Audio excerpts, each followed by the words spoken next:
नमस्कार दोस्तों, स्वागत है आपका टेक्नोलॉजी सीरीज के अपडेट के नए एपिसोड में। काफी टाइम हो गया मैंने कोई वीडियो नहीं बनाई, तो बात करते हैं अब टेक्नोलॉजी की दुनिया में आखिर क्या नया चल रहा है। सबसे पहले खबर आ रही है व्हाट्सएप वेब की तरफ से कि अब आप वेब में जो है अपना स्टेटस अपडेट कर सकते हो। पहले ये फीचर अवेलेबल नहीं था लेकिन अब आ गया है। अगली खबर है जीमेल iOS की तरफ से कि अगर आप कोई भी आईफोन का डिवाइस का यूज करते हो और उसमें जीमेल अकाउंट है तो आप 1 क्लिक से अनसब्सक्राइब कर सकते हो। कहने का मतलब यह है कि अगर आपकी उसमें कोई भी एप्लीकेशन है जीमेल की तो आप अनसब्सक्राइब से जो है कोई भी जो भी फालतू के लेटर आते हैं आपको या कंपनी की तरफ से ईमेल वगैरह आती है तो वो चीजें जो है वो बंद हो जाएगी। पहले जो ये एंड्रॉयड में था लेकिन ये जो है आईफोन में बिल्कुल भी नहीं था, लेकिन अब ये आ गया है या आने वाला है, आ जाएगा। मैं तो आईफोन का यूज करता नहीं तो मुझे तो नहीं पता। अगर आप करते हो तो आप मुझे कमेंट बॉक्स में बता सकते हो। अगली खबर है गूगल क्रोम की तरफ से कि फाइनली जो है गूगल क्रोम ने जो है कुकीज को जो है अलविदा कह दिया, यानी कि उसको गुड बाय कह दिया, उसको खत्म कर दिया। पहले बात कर लेते हैं कि कुकीज होती क्या है। अब खाने वाली कुकीज की बात नहीं कर रहा हूँ। कुकीज होती है कि आपका जो डेटा होता है वो कैप्चर कर लेता है, उसको कहते हैं कुकीज।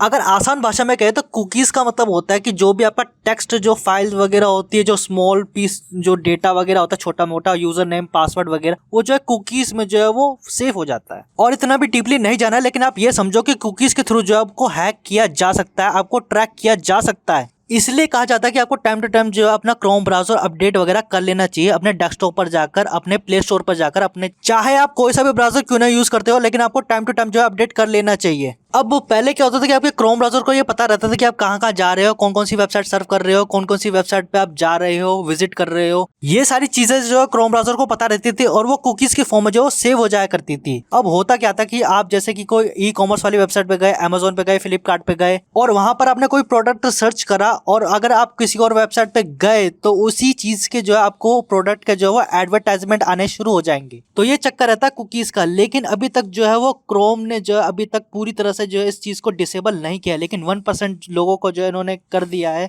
बाकी जो 99% रह गए हैं वो धीरे धीरे करके कवर हो जाएंगे इस साल के एंड में, और जो कुकीज का झंझट है वो इस साल के एंड में पूरी तरह से खत्म हो जाएगा, वो भी गूगल क्रोम में। तो ये बहुत ही अच्छी चीज है और आप अपना क्रोम ब्राउजर अपडेट करना बिल्कुल ना भूलिए, रेगुलर अपडेट करते रहिए। अगली खबर है चाइना और एनवीडिया की तरफ से, यानी कि यूएसए की तरफ से। आपको पता है एनवीडिया जो है यूएसए की कंपनी है, तो यूएसए और चाइना के बीच में जो वाद विवाद है वो तो चलते ही रहते हैं। आपको तो ये बात पता होगी कि यूएसए में कड़े नियम बनाए गए हैं एक्सपोर्ट को लेकर, चाइना को लेकर, कि जो भी हाई एंड टेक्नोलॉजी होगी वो डायरेक्टली जो है वो चाइना को नहीं एक्सपोर्ट की जाएगी। यानी कि यूएसए की कोई भी टेक्नोलॉजी, हाई एंड टेक्नोलॉजी, वो डायरेक्टली जो है वो चाइना में नहीं एक्सपोर्ट की जाएगी। उस टेक्नोलॉजी को सबसे पहले डिग्रेड किया जाएगा, तब उसके बाद में वो एक्सपोर्ट होगी चाइना में। अब जो एनवीडिया का ग्राफिक कार्ड है RTX 4090, उसको जो है वो रिग्रेड करके जो है भेज रहे थे, यानी कि उसको स्लो करके जो है उसकी परफॉर्मेंस को, तब जाके वो जो है एक्सपोर्ट कर रहे थे चाइना में। अब इसी की वजह से चाइना भड़क गया। चाइना ने बोला से तो हम खुद का ग्राफिक कार्ड यूज करते हैं, खुद ही बनाते हैं, ज्यादा मेजर फर्क तो आएगा नहीं, 20 और 30 FPS का फर्क है, उसका क्या हम अचार डालेंगे। तो चाइना ने ये बोला कि एक काम कर एनवीडिया, तू अपने पास अपना ये ग्राफिक कार्ड रख,